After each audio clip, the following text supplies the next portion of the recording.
एक चीज़ होता है कि हम देखते हैं कि कई बार नेता लोग अपना स्टेटमेंट लेकर के आते हैं या टेलीप्रॉम्प्टर रहता है उससे पढ़ रहे होते हैं स्पीच।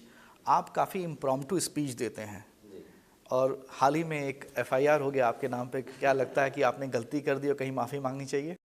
पूरा बहुजन समाज इसी उस पे खड़ा है कि वो गलत नहीं था, वो अपने हकों के लिए लड़ा और झुका नहीं, तभी आगे बढ़ा। तो इसलिए जब हमारा समाज नहीं झुका तो हम कैसे झुक जाएंगे? अगर हम गलत किए होते तो बिल्कुल माफ़ी मांगते। हमने तो यही बोला था कि भाई जो जिस तरीके से प्रदेश में और देश में युवाओं को बेरोज़गार रखा गया है, जिस तरीके से बहन बेटियों पे अत्याचार हो रहे हैं, जिस तरीके से वो ये राशन की स्कीम चलाकर उनको गुलाम बना रहे हैं, राइट, तो ये एक तरीके का आतंकी है, गलत है ये।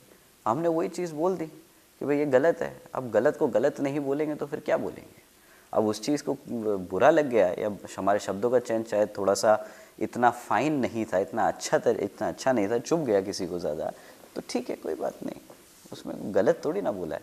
गलत बोले होते तो बेशक हमारे बड़ों ने हमेशा सिखाया कि गलती करोगे तो माफ़ी मांगनी पड़ेगी।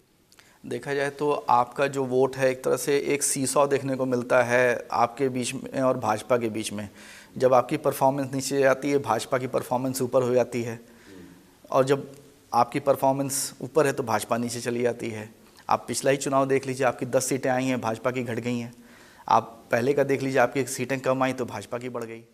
इसका मतलब सीसॉ नहीं है ये, इसका राइट तरीका, इसको सही तरीका अगर पुट अक्रॉस करना है तो ये होगा कि अगर भाजपा को कोई रोक सकता है तो वो बहुजन समाज पार्टी ही है और वो आदरणीय बहन जी ही हैं। आज की डेट में कोई ऐसा कोई राजनीतिक दल नहीं, ऐसी कोई पॉलिटिकल पार्टी नहीं जो भाजपा को रोक पाए सिवाय बहन जी के।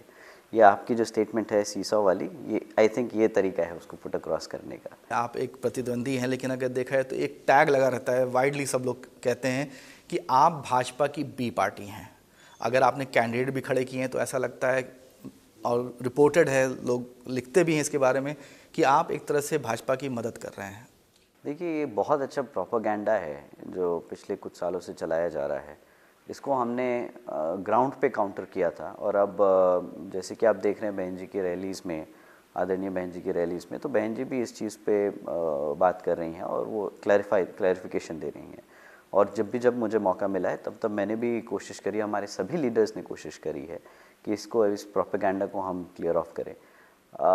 जैसे कि आप देख रहे हैं कि हम किसी बीजेपी से तो हमें कोई फ़ायदा हो नहीं रहा है कि हम उसकी मदद करें, हमें कुछ मिलेगा उससे, पर हम अपने जो कैंडिडेट्स उतारते हैं, हम अपने कैंडिडेट्स अपने समाज को देखकर, पिछड़े समाज, गरीब समाज के लोगों को देखकर, उनकी कास्ट कॉम्बिनेशन को देखकर हम पुट अक्रॉस करते हैं। हमारा उससे कोई बीजेपी से कोई स्पेसिफिकली कोई पर्टिकुलर एजेंडा नहीं।